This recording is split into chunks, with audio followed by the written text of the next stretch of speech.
이후에 정강정책 발표 연설이 취소가 됐거든요. 어떻게 좀 거치가 결정이 된 걸로 봐야 됩니까? 안녕하십니까. 저는 노동개혁 토론회 사회를 맡게 된 국민노동조합 정치교육원장 성삼영입니다. 반갑습니다.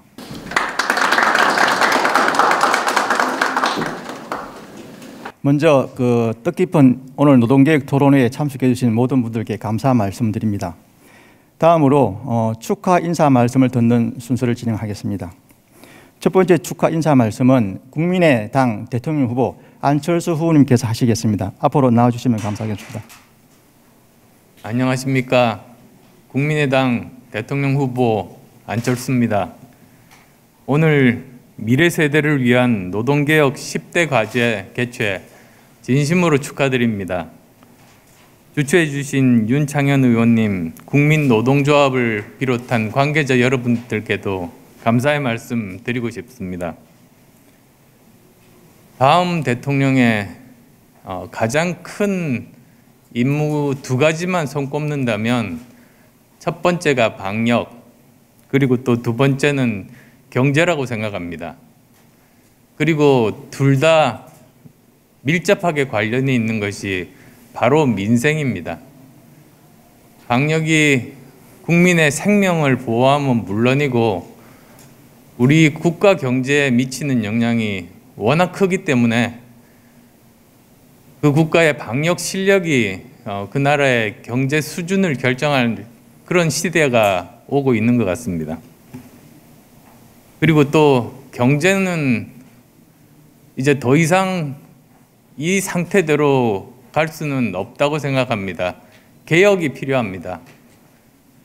가장 중요한 개혁이라고 하면 산업경제구조 개혁, 그리고 과학기술의 발전, 또한 인재 양성, 그리고 또 노동개혁, 이 네 가지가 동시에 이루어져야만이 제대로 된 경제발전, 그리고 제2의 한강의 기적을 만들 수가 있을 것 같습니다. 현재 문재인 정부의 노동정책 중에서 가장 큰 두 가지 문제가 바로 첫 번째는 무조건적인 비정규직의 정규직화, 그리고 또 두 번째로는 기득권 노동자들의 기득권 강화 정책, 저는 그렇게 요약해서 말씀드리고 싶습니다. 우선 첫 번째로 그 비정규직의 무조건적인 정규직화. 지난 2017년 대선 때입니다. 그때 제가 전 세계의 이 흐름을 잘 살펴보니까 플랫폼 노동이 커지면서 결국은 비정규직 일자리들이 급속도로 늘어나는 그런 상황을 맞이하게 될 거라고 예측했습니다. 그래서 그 당시에 제가 생각했던 노동개혁의 방향은 비정규직 일자리를 안정적이고 제대로 보수를 받을 수 있는 일자리로 만드는 것이 제대로 된 노동개혁의 방향이라고 생각했습니다. 그런데 문재인 정부는 이런 시대적인 흐름을 읽지 못하고 거꾸로 가게 된 거죠. 그래서 정말 옛날 산업화 시대에 적용했을 만한 비정규직의 무조건적인 정규직화를 시도를 했던 겁니다. 그 결과는 여기 계신 분들이 아시다시피 오히려 비정규직이 더 늘어나게 되고, 그리고 비정규직의 직업 불안정성이나 또는 처우 개선은 되지 않았습니다. 그런 점이 저는 너무나 안타깝게 생각합니다. 그리고 또 두 번째로는 기득권 노동자들의 기득권을 강화하는 쪽으로 그렇게 노동정책들이 수립되다 보니까 결국은 피해는 새롭게 일자리가 생기지 않는 청년들, 비정규직 노동자들, 그리고 협력업체 직원들입니다. 전체 노동자의 90%가 결국은 피해를 입고 있습니다. 아마도 오늘 이렇게 미래 세대를 위한 노동개혁 10대 과제가 제가 가지고 있는 커다랗게 이렇게 큰 두 가지 문제의식을 잘 다루어 주실 거라고 생각합니다. 오늘 토론의 결론 저희들도 열심히 경청해서 저희들 정책에 반영하도록 하겠습니다. 감사합니다. 네, 감사합니다. 여러분 안철수 분께 큰 박수 다시 한번 부탁드리겠습니다. 오늘 참 의미 있는 자리가 마련되었습니다. 미래 세대를 위한 바람직한 노동개혁 방안에 대해서 오늘 이렇게 세미나를 가지게 된 것을 먼저 축하를 드리고요. 토론을 준비해 주신 우리 윤창인 의원님께 특별한 감사 인사를 올립니다. 아울러 오늘 좌장으로 혹은 발제로 토론으로 함께해 주신 많은 분들께도 감사 인사를 올립니다. 세상이 참 빠르게 바뀌고 있습니다. 눈 깜짝할 새개 사이에 뭐가 달라지는 것이 요즘 매일매일 눈앞에 펼쳐지고 있습니다. 4차 산업혁명이란 말이 나올 때만 하더라도 그게 무엇을 의미하는지 실감나지 않았는데 이제는 그것이 매일매일 실감나게 다가오고 있고 디지털 혁명 또 빅데이터 산업의 발전에 따라서 공간의 개념도 달라지고 시간의 개념도 달라지고 이제 모든 사회의 구조, 노동, 경영 말할 것도 없습니다만 모든 사회의 구조가 창조적 파괴 또는 파괴적 창조가 거듭 반복되고 있는 그런 상황입니다. 기존에 있었던 우리의 사무실 공간에서 일하는 모습 그것이 이제는 오히려 더 거추장스러워지고 거기에 더해서 코로나 팬데믹이 불러왔던 이런 가속화 이 현상의 가속화는 이제 우리가 어떻게 제어할 수 없을 만큼 빠른 속도로 전개되어 가고 있습니다. 그것이 단순하게 우리나라 생존의 문제뿐만 아니라 전 세계의 질서를 재편하는 기제가 되고 있는 상황이기도 합니다.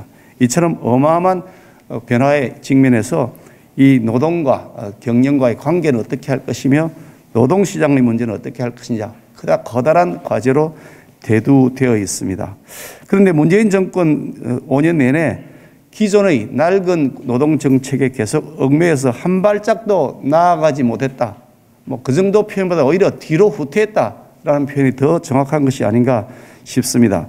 그동안 이 문재인 정권 5년 동안 계속 뒷걸음질을 쳐서 한국의 대졸 청년 취업률을 보면 OECD 국가 37개국 중에서 31위로 추락하고 올 상반기의 노사봉기를 보니까 지난해 기간 대비 2배에 달한다는 통계 보고가 있습니다.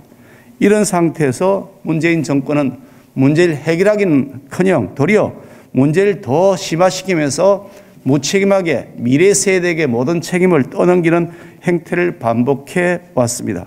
민주노총의 눈치만 보면서 국민의 눈치를 보지 않는 형태로 국정을 운영해 왔던 것입니다.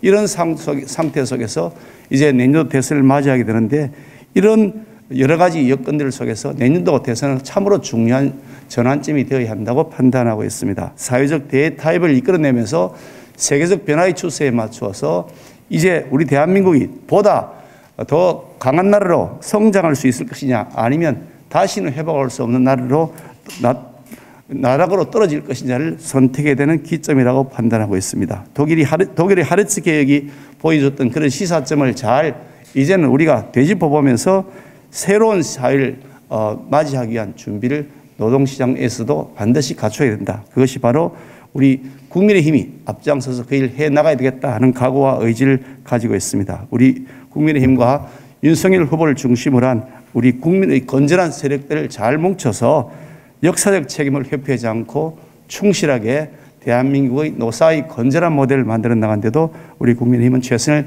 다해 나가겠다는 약속의 말씀을 드리면서 다시 한번 미래 세대를 위한 노동개혁 10대 과제를 위한 노동개혁 토론회를 진심으로 축하드립니다. 고맙습니다.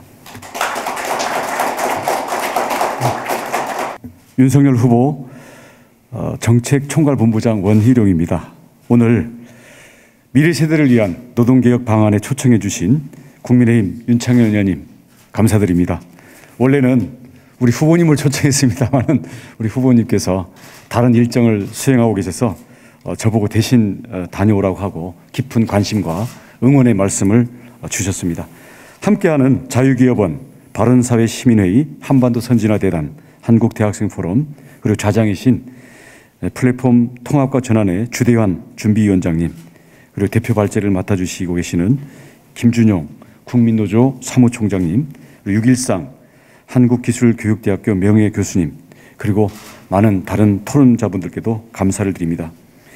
윤석열 후보는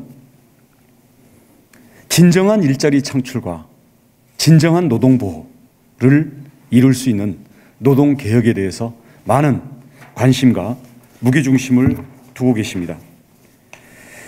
민주화 이후에 우리 노동운동은 크게 성장했고 노동자 권익은 향상되었습니다마는 기업별 노조라는 자기 노조 중심의 한계, 그리고 연공서열 호봉제라는 노동시장 내에서의 비합리적인 기득권이 개선되지 못한 채 30여 년의 시간이 흘렀습니다.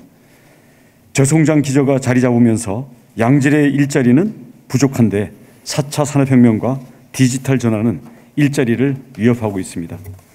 청년들은 오래 공부하고 늦게 취업하고 그러고도 양질의 일자리를 얻지 못해 비혼, 늦은 결혼, 저출산의 악순환이 지속되고 있습니다. 중장년층은 조기 퇴직해서 습득한 직무 기술을 사장시키고 있고 여성들은 경제활동에 충분히 참가하지 못함으로써 사회적 생산성이 왜곡되고 있습니다. 뿐만 아니라 노동시장의 이중구조가 전혀 해결 기미가 없습니다. 문제는 제조업 남성 근로자 위주, 그리고 직접 고용 정규직 근로자를 보호하자는 원래는 좋은 의도였던 법과 제도가 현재의 경제 상황에서 맞지 않는 부분들이 생겨나고 대기업 및 공공노조가 그들만의 단기적인 이익을 추구함으로써 노동시장의 이중구조와 양극화를 심화시키고 있다는 점입니다. 고용 형태는 다양화되어서 프리랜서, 플랫폼 노동자가 등장하고 있고 전통적인 노동법 체계로는 이분들을 보호하고 다양한 새로운 일자리를 만들어내는 데 역부족입니다. 코로나 이후에 작업장, 근무시간, 근무 방법, 임금이 다양화되고 있는 상황을 반영해서 보다 유연하고 모든 노동자를 실질적으로 보호할 수 있는 노동개혁이 필요합니다. 얼마 전에 등장한 젊은 MZ세대가 주도하는 노조는 노동 내부의 공정성을 외치고 있습니다. 즉 공정노동을 외치고 있는 것입니다. 공정을 삶으로 체화한 우리 젊은 세대가 지금까지 노동시장에서의 불공정과 억지를 넘어서려고 하고 있습니다. 아무쪼록 오늘의 토론을 통해서 유연한 노동시장, 다양한 일자리가 생기는 기회의 노동시장, 그리고 공정함으로써 진정으로 노동을 보호하고 진정으로 새로운 일자리를 창출하는 데 열려있는 그러한 노동개혁의 큰 방향성과 아이디어가 많이 제시되기를 바랍니다. 그 내용에 대해서 우리 윤석열 후보와 우리 선대위는 귀를 기울이고 구체적인 공약으로 반영시키기 위해서 최선의 노력을 다하겠습니다. 다시 한번 이 귀중한 토론회에 참석해 주신 내외 귀빈 여러분께 감사의 말씀을 드리면서 오늘의 논의가 윤석열 정부의 노동개혁 논의에 중요한 바탕이 될 수 있게 되기를 기대합니다. 감사합니다. 네, 안녕하십니까. 국민의힘 국회의원 윤창현입니다. 이렇게 많은 분들께서 와주셔서 감사드리고 이렇게 안 후보님, 또 원본부장님, 김기현 대표님, 추경호 수석님 진심으로 감사드립니다. 그리고 주대환 위원장님, 김준영 사무총장님, 613 교수님 감사드립니다. 알찬 토론으로 논의를 더욱 풍성하게 채워주실 김태기 교수님, 이병균 사무총장님, 장정우 노동정책본부장님께도 감사의 말씀을 전합니다. 연말이 되니까 큰 기업들 인사 소식이 전해지고 81년생 워킹맘이 네이버에 차기 수장으로 내정됐다는 얘기도 들리고 정말 많은 변화가 있습니다. 근데 그런 상황에서 우리 문재인 정부 친노동 친노총 정책, 촛불 청구서가 라는 말이 노동정책을 압도하고 있는 이런 상황을 우리가 목도하면서 정말 이런 그 커다란 변화를 쫓아가지 못하는 모습을 보여주고 있습니다. 4차 산업시대를 살아가는데 근로자들께서 이렇게 인생 이모작을 이제 고민해야 되고 저출산 고령화 시대에 어떻게 새로운 대응을 해야 되는지 고민해야 되는데 지금 이런 고민들이 전혀 보이지 않고 있습니다. 그래서 몸에 맞지 않는 옷, 계절이 지난 옷은 빨리 정리하고 폐기하는 게 맞다고 생각이 듭니다. 획일적이고 경직적인 근로기준법 체계 잘 검토해야 된다고 생각합니다. 업종과 업무 수행 방식들을 고려하고 노사 간 자유를 존중하는 새로운 법 체계도 고민해야 된다고 생각합니다. 양대 노동조합의 기득권 지키기 정말 문제가 많다고 생각이 듭니다. 이런 부분을 면밀하게 검토하고 폐쇄적인 조직문화 개선책도 마련해 나가야 된다고 생각합니다. 이런 논의 와중에서 이 토론회가 이어짐을 감사드리고요. 오늘의 논의가 새로운 활로를 뚫는 과제, 새로운 노동개혁의 아젠다를 성공적으로 달성하는 데 중요한 초석이 되기를 기대합니다. 감사합니다. 예, 반갑습니다. 오늘 제목이 미래 세대를 위한 노동개혁 10대 과제. 예, 이 노동개혁이라고 하는 이 단어는 누가 쉽게 건들 수 있는 단어가 아닙니다. 그런데 긴 시간 저희들과 함께 저희들이 이런 공론의 장을 만들 수 있게끔 항상 함께 해주시는 윤창현 우리 국민의힘 의원님께 감사드립니다. 200년 전 우리가 윤리책에서도 많이 배웠는데 제레미 벤덤이 옳고 그름을 판단하는 기준은 최대 다수가 최대 행복해야 된다 이런 말을 했는데 한국 사회를 보면은 100만 명밖에 안 되는 기종 노조가 5천만 국민을 공격하고 있습니다. 저는 지금 대한민국 이 시간, 이 시대에 가장 큰 적이 코로나19도 아니고 저는 민주노총의 이 독선과 폭력이라고 생각합니다. 그런데 누구 하나 어떤 사람도 이 문제를 해결하려고 하지 않고 있습니다. 왜 그렇습니까? 너무나 헌법 위에 정치 위에서 그들이 군림하고 있기 때문에 지금 한국 사회가 안고 있는 가장 큰 위협적인 존재 중에 하나가 민주노총이다. 다른 세세한 이런 문제보다도 민주노총의 이런 문제를 극복하지 않으면 한국의 미래는 없다. 이 노동개혁이라고 이렇게 표현은 되어 있지만 이 단어는 민주노총을 그 독선과 폭력을 반드시 개혁하지 않으면 현재도 없고 미래도 없다는 것입니다. 그래서 오늘 이게 대통령 지금 후보로 나와서 대통령 하시겠다는 분도 계셨고 또 대통령 후보로 출마하셨던 분도 있고 또 그리고 여기 우리 국민의힘 제1야당의 원내대표 김기현 의원님 우리 또 추경호 의원님도 계십니다. 오늘 계신 정치인만이라도 이게 지금 대한민국의 최대 위협적 과제고 이 과제를 해결하지 않으면 대한민국 정치인으로서도 우리가 자질이 없고 자격이 없지 않는가. 그래서 반드시 다음에 정권을 바꿔야 됩니다. 바꾸지 않으면 민노총의 이 폭력은 계속 지속될 수밖에 없습니다. 그래서 다음 내년 3월 9일에 정권이 바뀌면은 윤석열 정부가 해야 될 제일 1차 과제는 코로나 방역보다도 민주노총의 개혁, 폭력과 독선을 막아낼 수 있는 그런 정치적 합의, 국민적 합의를 반드시 만들어내야 된다. 거기에 모든 정치력을 총화 단결시킬 수 있는 그런 일을 만들어낸다면 대통령 선거도 무난하리라. 국민 5천만 국민은 지금 앓고 있습니다.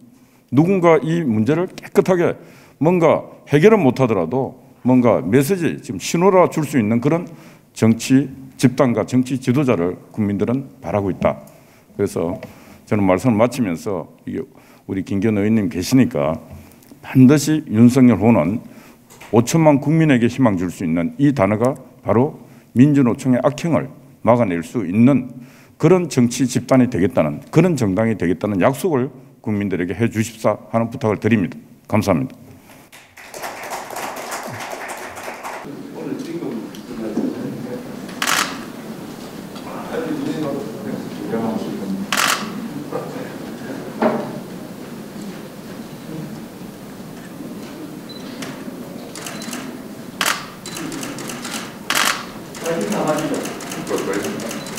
노동개혁 화이팅! 화이팅!